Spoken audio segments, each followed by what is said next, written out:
রাজ্য জুড়ে শুরু হয়েছে এসআইআর এর কাজ। বাড়ি বাড়ি যাচ্ছেন বিএলওরা, কিন্তু দুশ্চিন্তা আতঙ্ক গ্রাস করছে বহু মানুষের মনে।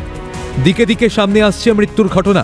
এই আবহেই নিহতদের পরিবারের পাশে দাঁড়াতে উদ্যোগী হয়েছেন খোদ তৃণমূলের সর্বভারতীয় সাধারণ সম্পাদক অভিষেক বন্দ্যোপাধ্যায়। তার নির্দেশে নিহতদের বাড়ি বাড়ি যাচ্ছেন টিম অভিষেকের প্রতিনিধিরা। কিন্তু বর্তমান প্রেক্ষাপটে দাঁড়িয়ে আতঙ্কের পরিবেশ কাটাতে যখন উদ্যত রাজ্যের শাসক দল, সেই মুহূর্তেই বাংলায় আতঙ্কের পরিবেশ তৈরির জন্য তৃণমূলকেই দুষছে বিজেপি। রবিবার সাংবাদিক সম্মেলনে বিজেপির রাজ্য সভাপতি শ্রমিক ভট্টাচার্য বলেন, তৃণমূলের তরফে বিভ্রান্তিকর তথ্য প্রকাশ করা হচ্ছে। প্রত্যেক রাজ্যের মুখ্যমন্ত্রী এসআইআর এর বিরুদ্ধে মানুষকে খেপিয়ে তুলছেন, আতঙ্কিত করছেন। মিথ্যা তথ্য পরিবেশিত হচ্ছে তৃণমূলের তরফ থেকে, বিভ্রান্তিমূলক বক্তব্য চলছে। শনিবার কার্যত একই সুর শোনা গিয়েছিল বিরোধী দলনেতা শুভেন্দু অধিকারীর গলায়। রবিবারও শুভেন্দুর দাবি, এসআইআর হলে তৃণমূলের ক্ষতি। 100% এসআইআর সফল হবে আমি বলবো না, বিহারের মতো, যেহেতু সরকার বিরোধ করছে, মুখ্যমন্ত্রী নিজেই বিরোধ করছে। কিন্তু যতটা এখানে হবে ততটাই তৃণমূলের ক্ষতি। যদিও এই বক্তব্যের পাল্টা দিতে দেরি করেনি তৃণমূল। কুণাল ঘোষের দাবি, এসআইআর হলে তৃণমূলের শুধু আসন বাড়বে এমন নয়, ভোটের শতাংশও বৃদ্ধি পাবে। বিজেপি বলছে এই এসআইআর হলে বিজেপির ভোট 18.5% থেকে 21.3% পর্যন্ত কমে যাওয়ার আশঙ্কা আছে। অর্থাৎ তৃণমূলের সিট বাড়বে শুধু নয়, পার সিট তৃণমূলের ব্যবধান বেড়ে যাবে।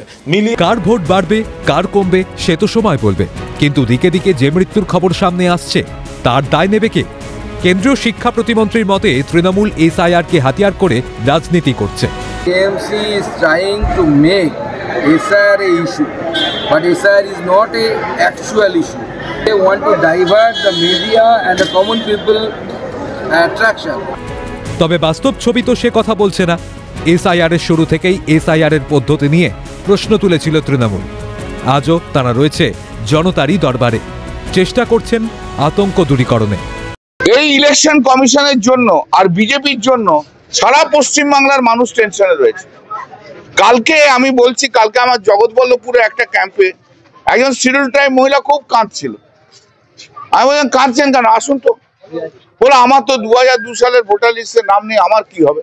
আপনার কিছুই হবে না, আপনার সব ঠিক হবে। নির্বাচন কমিশন এবং কেন্দ্রীয় সরকার অস্বাভাবিক করে তুলেছে, এবং তার সাথে সাথে বিরোধী দলনেতা বাংলার এবং বিজেপি নেতারা যেভাবে হুমকি দিচ্ছেন যে 1 কোটি মানুষের নাম বাদ হয়ে যাবে, রোহিঙ্গা বাদ হয়ে যাবে, এবং বাংলাদেশ থেকে আসা অনুপ্রবেশকারীরা বাদ হয়ে যাবে, এই যে আতঙ্ক ছড়াচ্ছে, এতে বহু মানুষ কিন্তু আজকে ভয় রয়েছে।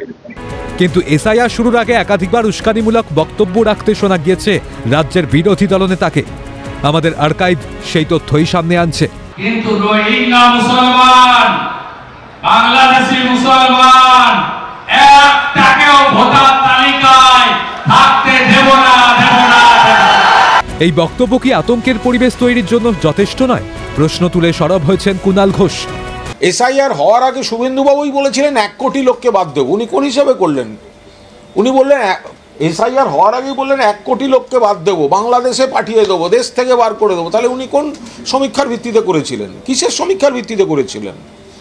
এই আতঙ্কটা তো ওনারা তৈরি করেছেন।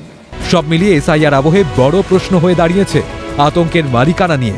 শাসক বিরোধী সরব, মানুষের কাছে তথ্য দিচ্ছে সংবাদ মাধ্যম। এবার ঠিক ভুলের বিচার করবেন তাঁরাই। ক্যালকাটা নিউজ।